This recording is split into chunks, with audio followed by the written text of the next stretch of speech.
오늘 스가랴 13장 말씀 보겠습니다. 자, 이 스가랴서를 이제 한 장 남았는데요. 오늘 13장 하면 이제 다음 주 스가랴 끝나고 구약성경 제일 마지막 말라기서를 이제 보게 됩니다. 이 스가랴서는 그 이스라엘 민족들이 바벨론 포로에서 해방이 됐어요. 근데 바벨론 포로에서 해방된 것이 이게 기적인데, 그때 왕이 고레스 대왕이 이스라엘 민족을 이제 해방을 시켰습니다.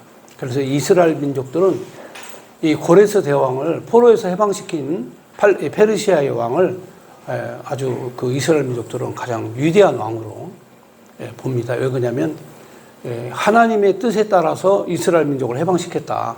그러니까 이 느부갓네살이 포로로 잡아갈 때 하고, 고레스 대왕은 이방 사람이에요. 유대인이 아니에요. 페르시아 왕인데 하나님의 음성을 듣고 해방을 시켜요. 하나님의 뜻에 따라서.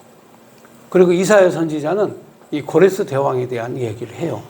고레스 대왕이 나와서 우리 민족을 해방시킬 것이다. 70년 만에 해방시킬 것이다. 그러니까 이 예언서가 그대로 적중을 하는 거예요. 성경이 왜 진실한 거냐면 이 선지자들이 예언한 내용대로 그대로 다 이루어져요. 그래서 언약과 성취. 우리 인간들은요, 약속을 해도 약속을 잘 못 지키잖아요. 그런데 성경의 약속은 정확하게 이루어져요. 왜? 저자가 하나님이시니까. 이 책이라고 하는 게 원래 그렇습니다. 저자가 의도한 바가 있어요. 항상 이 저자가 의도한 바대로 책을 쓰거든요. 그런데 이 성경책은 하나님의 의도에 따라서 쓰여진 책이에요. 그래서 하나님께서 다양한 사람들을 쓰시죠.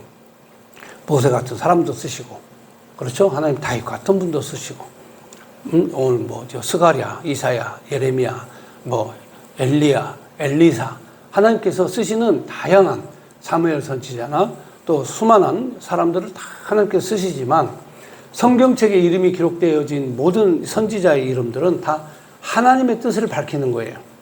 그러니까 우리가 이 땅에 살아가는 동안 가장 아름다운 일을 하는 것은 하나님의 뜻을 밝히는 거예요.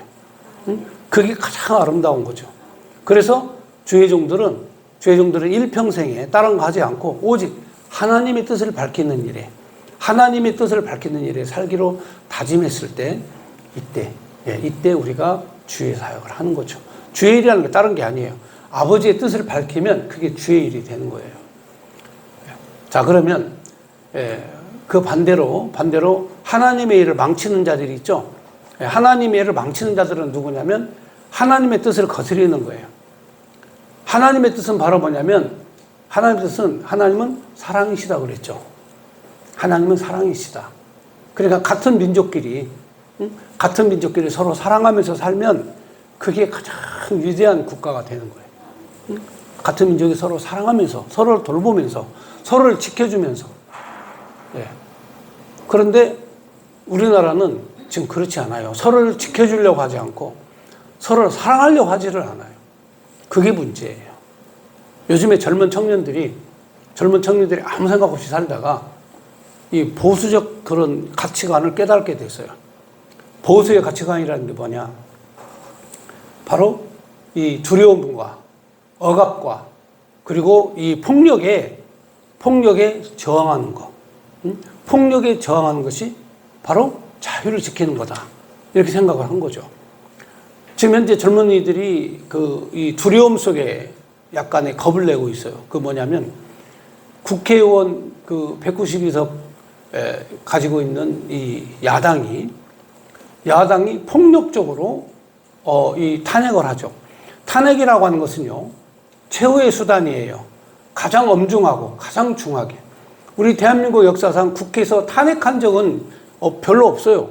국회가 임명된 장관이라든지 어떤 그 임무를 부여받은 검사라든지 이런 사람들을 탄핵한 거는 거의 없어요.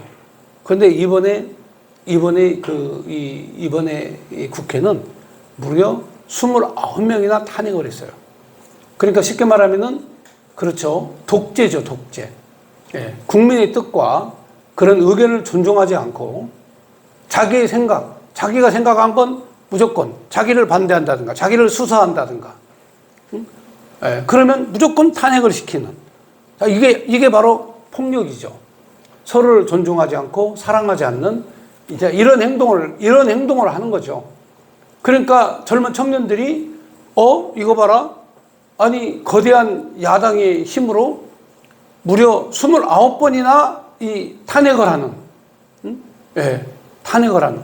그리고 또 특검을 요구하고, 예, 특검을 요구하고, 탄핵을 하고. 자, 이런 행동이 젊은이들에게 그게, 저 사람이 권력을 잡으면 나라가 위험해지겠구나. 무서운 세상이 되겠구나. 라는 생각을 한 거죠. 그래서 젊은 청년들이, 그러면 이거는 폭력이다. 폭력은 불의한 것이다. 해가지고 정의편에 쓰자. 해가지고 폭력에 대항해서 청년들이 이 보수에서 귀치를 들기 시작을 했죠. 자, 그러면 그렇습니다. 하나님은 사랑이신데 바로 이 사랑의 법을 어기고 폭력을 행사하는, 자기가 살겠다고 상대방의 인권, 생명을 무시하는 이런 행동. 그래서 사실은 야당 대표의 이재명 주변에 수많은 사람들이 자살한 사람들이 무려 4명이나 돼요. 주변에 스스로 목숨을 끊은 사람들이 4명이나 됩니다. 그리고 또 이재명 대표 그 주변에 검사를 탄핵하고, 자기를 수사한 검사를 탄핵하고, 자기 마음에 들지 않는 장관을 탄핵하고, 자, 이렇게 계속해서 폭력 행사를 하기 때문에, 심지어는 대통령도 탄핵하는, 자, 이런 상황까지 가고. 그리고 대통령 어디를 도망갈 데가 어디 있습니까? 대통령이 증거인멸을 할 게 뭐 있습니까? 다 드러났는데. 그런데 무슨 증거인멸이네, 뭐 도주의 우려가 있네 해가지고 대통령을 구속시키는, 자, 이런 행동, 자, 이런 행동이 이게 과연 정당한 행동인가라고 하는 거죠. 그래서 여기 오늘 이 스가랴 13장에 있는 내용도 폭력적이고 자기중심적인 지도자, 이들을 하나님께서 멸하신다. 이들을 심판하신다는 거죠. 그러니까 우리가 이 스가랴 13장의 내용이, 핵심이 스가랴서 전체 내용이 그런 내용이에요. 무슨 내용이냐면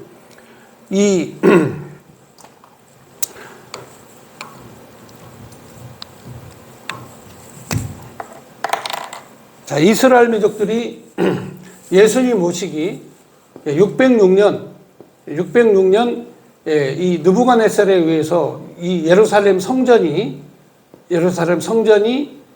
파괴되고 바벨론 포로로 끌려가죠. 그런데 이게 언제냐면 이 다윗이 왕국을 세울 때가 BC 1000년이었어요. 다윗이 왕국을 세울 때. 그러니까 400년간 이 유다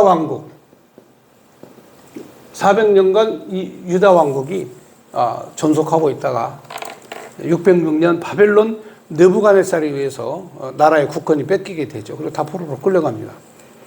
자, 그리고 난 다음에 70년 만에 이들이 70년 만에 돌아옵니다. 그때가 바로 537년. 자, 70년이 지난 다음에 이제 고레스에 의해서, 고레스 대왕에 의해서 이들이 이제 포로에서 귀환을 하게 되죠. 자, 이렇게 하고 난 다음에, 귀환하고 난 다음에 이들이 생각한 게 있어요. 70년간 포로 생활을 하면서 생각한 게 하나님 앞에 예배를 드리는 거예요. 근데 예배를 못 드렸어. 하나님 앞에 예배를 드리는데 예배를 못 드렸어요. 그게 바로 뭐냐? 그렇죠. 제사장이 있고 성전이 있어야 예배를 드리는데, 제사장은 있어요. 레위 자손들이 있긴 있는데 성전이 없는 거야. 그러니까 예배를 못 드리는 거야. 그래서 이 민족들이 바로 귀환하자마자 바로 성전 건축을 시작했어요. 그래서 바로 이때 기초석을 놓아요. 자, 기초석을 놓는데 수많은 방해꾼들이 와가지고 이 성전 건축하는 걸 방해를 하는 거예요. 자기 집보다 먼저 성전부터 지려고 했거든요. 왜냐? 생각해보세요. 70년 포로 생활 하다가 고레스 대왕을 만나서 뜻밖의 귀환을 했으면 제일 먼저 할 일이 성전부터 지어야 될 일이잖아. 그렇잖아요. 그런데 수많은 방해 때문에 이 사람 방해하고 저 사람 방해하고 방해하는 그런 그 복잡한 그런 그 상황에 빠지게 된 거죠. 우리들도 그래요. 우리는 또 이 뇌가 복잡해지잖아요. 그럼 할 일을 못 해요. 뇌가 복잡해지면. 그런데 가장 복잡한 게 뭐냐? 분열시키는 거. 예, 힘을 분열시키는 거. 이게 가장 문제예요. 예. 바로 이스라엘 민족들이 힘을 합해가지고 막 으쌰으쌰 해가지고 기초 공사를 했어요. 그 다음에 으쌰으쌰 해가지고 이제 벽 쌓고, 그 다음에 지어야 되는데, 분열을 시키는 거예요. 그 중에 첩자가 나타나가지고 고레스 대왕에게 일러 바쳐요. 주변에 있는 나라 사람들이, 이스라엘 민족들이 바로 성벽을 건축하고 성전을 짓고 그리고 고레스 대왕을 대적하러 한다 하고 가짜 뉴스를 막 만드는 거예요. 그러니까 고레스 대왕이 살고 있는 저 머나먼 페르시아에서 예루살렘으로 전부 다 귀환을 시켜놨더니 들리는 소문이 이 이스라엘 민족들이 다 함께 힘을 합해가지고 성벽을 건축하고 고레스 대왕을 대적하려고 한다. 이 가짜 뉴스를 퍼뜨리는 거예요. 한번 여러분 생각해 보세요. 예? 고레스 대왕이 은혜를 입었잖아. 포로에서 해방시키는데 이 고레스 대왕을 섬기기를 다하지 대항하고 대적할 사람이 어디 있어요? 그런데 주변 사람들이 자꾸 선동을 하는 거야. 하나님을 알지 못하는. 그러니까 이게 이제 느헤미야를 보내가지고 상황 파악을 한 거야. 그러면 그 당시에 고레스 대왕의 그 장관이었던 느헤미야를 보내요.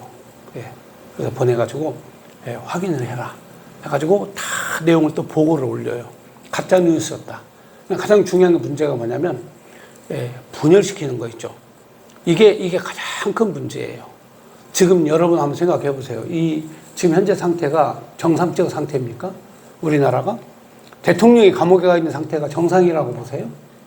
그러면 너도 나도 할 것 없이 힘을 합해야죠. 그렇잖아요? 그런데 정광훈 목사가 수십만 명 모아가지고 토요일 날 그 힘을 보여주고 그 말씀을 외치고 하려고 하는데 여의도에서 또 손땡땡이가 거기서 또 나도 그러면 하겠다 해가지고 거기서 또 한 2,000명 모아가지고 거기서 또 하고 있어요. 그 기가 막힌 일이죠. 응? 기가 막힌 일입니다. 또 정광훈 목사가 그렇게 막 세게 나가니까 또 그 경찰이 이게 내란 선동 배후 세력이다 해가지고 전담팀을 구성해가지고 정광훈 목사 수사를 한다는 거예요. 아니 생각을 해보세요. 정광훈 목사가 무슨 거기 서부지방법원 쳐들어가가지고 기물을 부시고 난동하라고 한 거예요? 아니에요. 정광훈 목사 그런 거 안 해요. 다만 혁명을 하자. 근데 혁명하자고 하고 뭐라고 한 줄 아세요? 모이자. 1,000만 명이 모이면 끝난다. 국민들이 1,000만 명 모이면 이긴다. 승리한다. 끝난다. 많이 모이자. 이거예요. 그게 무슨 선동입니까? 그리고 여러분 헌법 위에 있는 법이 혁명법이에요. 예. 대한민국 법의 혁명. 모든 주권은 어디에서 나온다? 그게 대한민국 헌법 1장 1조예요. 누구에게 나온다? 국민이 나온다. 국민이 원하면, 그래서 이승만 대통령이 하야할 때도 국민이 원하면 하야한다. 응? 대통령직 내려놓고 그냥 갔어요. 예. 망명길을 갔어요. 하와이로. 나라를 세우고 6.25 전쟁에서 승리하고 자유민주주의 기틀을 세운 대통령도 국민이 원한다면 나 하야하겠다고 가버린 거예요. 그러니까 현재에 있는 헌법 위에 국민이 바로 헌법의 주인이기 때문에 1,000만 명이 한 자리에 모이면 헌법을 혁명으로 개혁할 수도 있다. 그렇다고 해서 여러분 정광훈 목사가 무슨 대통령 되겠다고 한 겁니까? 그렇잖아요? 그거 아니잖아요. 자, 그렇다면 나라와 민족을 위해 기도하자고 한 거잖아요. 그러면 모든 목회자들이 다 한 마음으로 가야 될 거 아닙니까? 그런데 NCCK 한국교회협의회 또 목사들은 모여가지고 정광훈 목사가 내란 선동을 하고 있는 한국교회는 맞지 않는 행동을 하고 있다. 자, 이렇게 하면서 또 성명서를 내요. 이 가짜들이, 이 좌파들이 교회 안에서 정광훈 목사를 공격하는 거예요. 또 언론사들은 정광훈 목사 내란 혐의가 있다고 가짜 뉴스를 또 막 퍼뜨려. 경찰들은 이제 정광훈 목사를 체포하기 위한 체포 전담반을 조직하자 해가지고 전담반을 조직하고. 여러분, 이렇게 대한민국이 이 속수무책으로 법과 질서가 무너지는 이런 상황이 오게 됐어요. 대통령은 감옥에 갇혔죠. 교회 지도자, 목회자는 하나님 말씀을 전하는데 이게 무슨 이 선동꾼들에 의해서 언론 선동, 그 다음에 이 목회자가 선동, 경찰이 선동, 이래가지고 이게 위기에 빠지는 거예요. 이게 정의롭지 못하잖아요.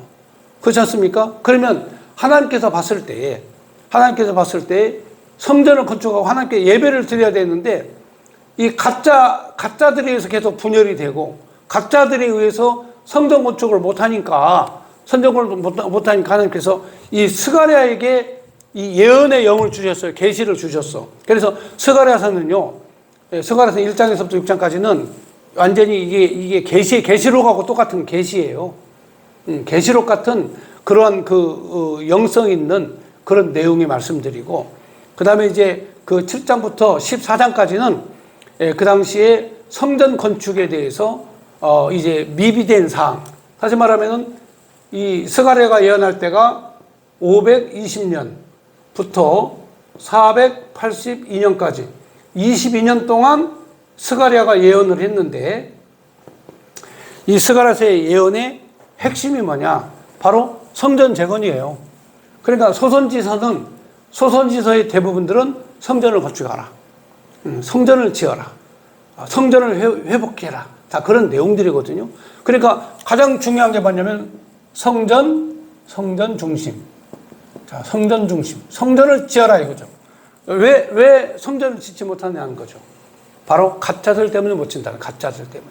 그래서 우리 대한민국도 이 가짜 정치인, 가짜 목사, 가짜 선지자, 자, 이런 자들이 바로 나라를 망치는 거예요. 그러면 가짜가 뭐냐?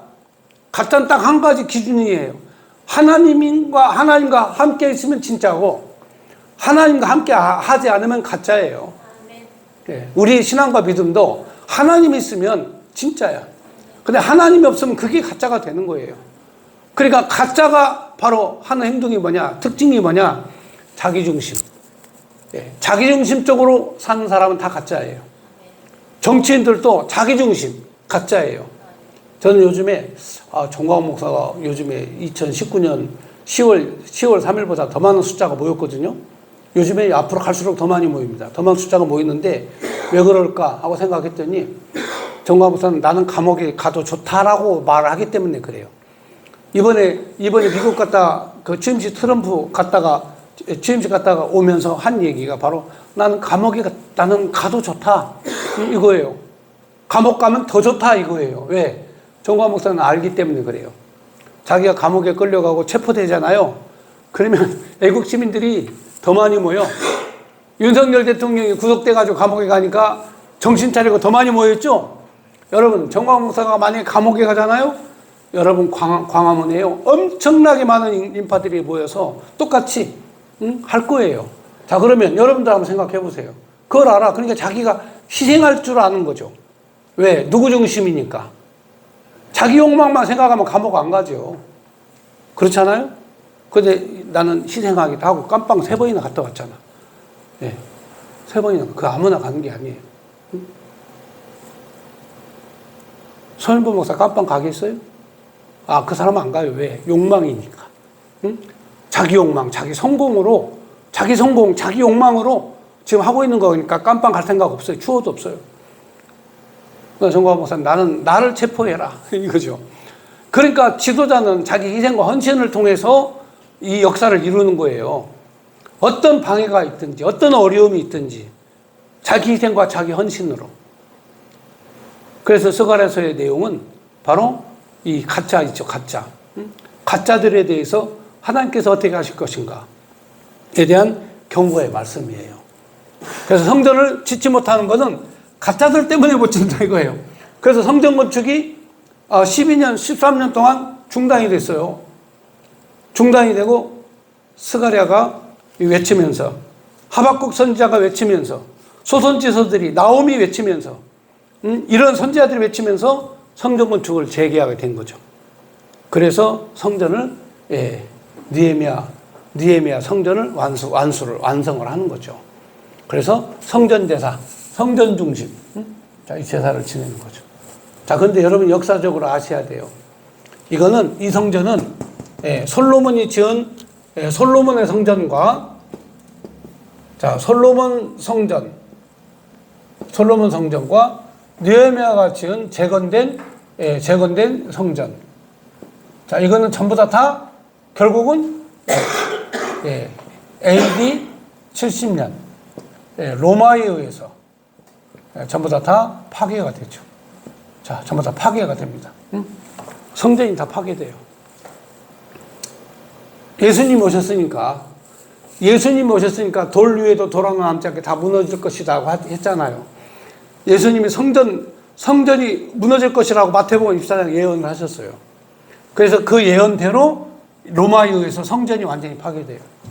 돌 위에도 돌 하나 남지 않게 다 파괴시켜버려요. 로마는 점령지에, 로마에 대항한 그런 민족은요, 성벽을 다 먼저 허물어요. 성벽 허물고, 성전을 전부 다 무너고, 그 다음에 집 있죠? 집도 다 무너뜨려요. 그리고 우물 있죠? 우물도 다 메워버려. 밭도 전부 다 갈아버려. 그래서 사람이 살지 못하도록 황무지로 만드는 게 로마의 전법이에요. 그래서 유대인들을 다 뿔뿔이 흩어가지고 전 세계로 디아스포라로 만들어 다 보내버렸잖아요. 자, 그렇다면 여러분들이 이거 잘 아셔야 돼요. 자, 바로 이게 왜 로마에 의해서 왜 성전이 파괴됐느냐. 자, 이때부터는 예수 중심으로 가는 거예요. 예수 중심. 아시겠죠? 그러니까 교회는 선택받은 선민들의 선택받은 자의 모임이에요. 이게 교회야. 그러니까 건물의 의미를 두어서는 안 돼요. 건물은 의미가 없어요. 아시겠죠? 우리는 건물이 의미가 있는 게 아니에요. 근데 로마 카톨릭은 건물에다 의미를 두거든요. 근데 개혁교회는 건물에 의미를 두지 않아요. 성도들의 모임을 에클레시아 교회라고 하는 거예요. 이게 바로 성도들의 모임. 이 성도들은 오직 예수. 왜? 성전은 파괴됐기 때문에 성전의 의미를 두면 안 된다니까요.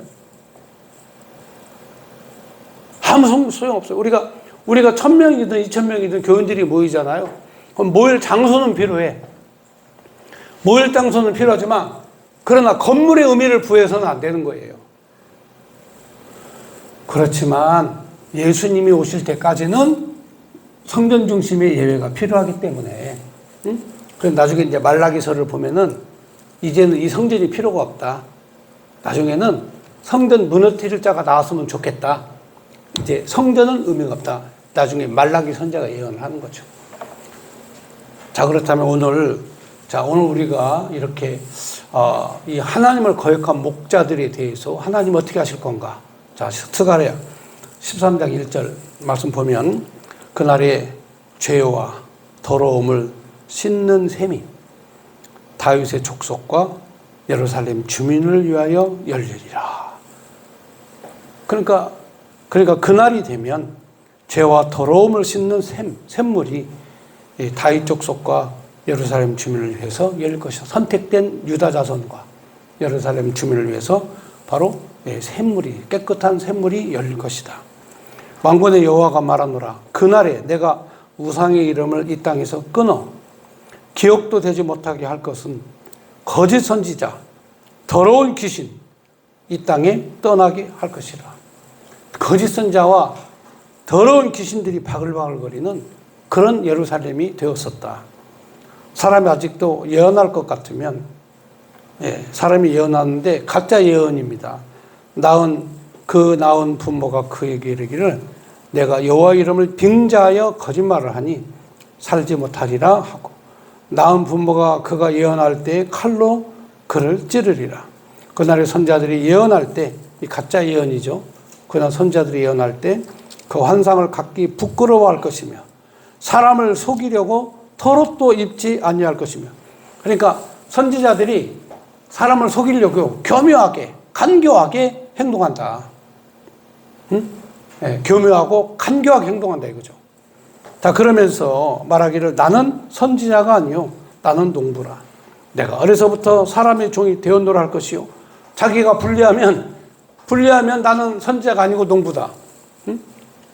또 자기가 유리하면 나는 선지자다. 내 말 들어라. 이렇게 왔다리 갔다리. 그러니까 뭔가 사명감을 가지고 자기 생명과 목숨을 내어놓고 하지 않고 요랬다 저랬다 요령을 피우는 거죠.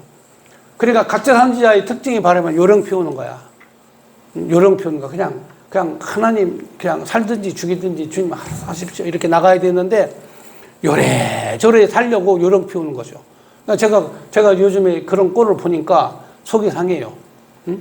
속이 상해. 막 살려고 요래저래. 생각해 보세요. 정가 목사가 나이가 70이 넘었거든요.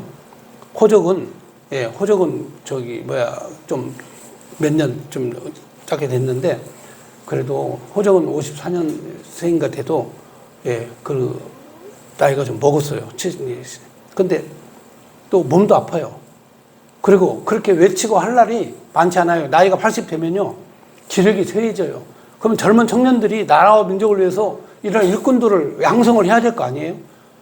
그러니까 서인보 목사한테, 아니 와서 나랑 같이 하고 여기서 연설하고 힘을 합했다가 내가 힘 빠지면 네가 맡아서 해라. 그렇게 했는데도 불구하고 그 욕망과 욕심이 견딜 수 없는 욕망과 욕심이 그에게 있는 거예요. 절대 속아서는 안 돼요. 그런 사람들은요, 처음부터 끝까지 속여요. 여기 지금 가짜 선지자, 거짓 선지자들이 나오잖아요. 여기, 응? 거짓말하고 거짓말 예언하고, 어떤 때는 농부가 아니라 어떤 때는 농부다, 어떤 때는 선지자다, 왔다리 갔다리 하면서 사람 속이는다. 그러니까 앞으로 사람을 볼 때 저 사람이 나를 속일 사람인가 아닌가를 잘 알아야 돼. 응? 앞에서 말을 뻔뻔하게 하면 속일 가능성이 굉장히 높은 사람이야, 그 사람. 그러니까 말이 아니라 행동으로. 그래서 여기 보면 6절에 어떤 사람이 그에게 묻기를 내 두 팔 사이에 있는 상처는 어찌 됨이냐 하면 대답하기를 이는 나의 친구 집에서 받은 상처라. 다 이게 하나의 절까지 다 거짓말만 한 거예요. 이 핑계 대고 저 핑계 대고. 그래서 7절에 만군의 여호와가 말하노라. 칼아 깨어서 내 목자 내 짝이 된 자를 치라. 목자를 치면 양이 흩어지리니와 작은 자들을 위해서 내가 내 손을 들이우리라. 이 말은 목자를 치면 양들이 흩어진다는 건 예수님께서도 여기 사용하셨던 말씀, 마태복음 26장 31절에 바로 너희들이 뿔뿔이 흩어질 것이다. 잡히시기 전날 제자들이 한 말씀이에요. 스가랴서에 있는 내용 말씀드려. 너희들이 목자를 치면 양은 흩어진다. 여호와가 말하노라. 이온 땅의 3분의 1은 멸망하고 3분의 1은 거기 남. 그러니까 이게 이제 예루살렘 멸망 때와 똑같죠. 예루살렘 멸망 때도 느부갓네살이 쳐들어왔을 때 예루살렘 주민 3분의 1은 죽고 3분의 1은 흩어지고 3분의 1은 포로로 끌려가고. 자, 그거죠. 그래서 하나님께서 바로 3등분해서 이렇게, 그래서 9절에 있는 내용 마지막 보면 3분의 1은 불 가운데에 던져지고 은같이 단련하여 금같이 시험할 것이고 또 그들이 내 이름을 부르리니 내가 들을 것이며 나는 말하기를 이는 내 백성이라 할 것이요 그들은 말하기를 여호와는 내 하나님이라 할 것이다. 그러니까 연단받고 시련받는 사람이 있죠. 응?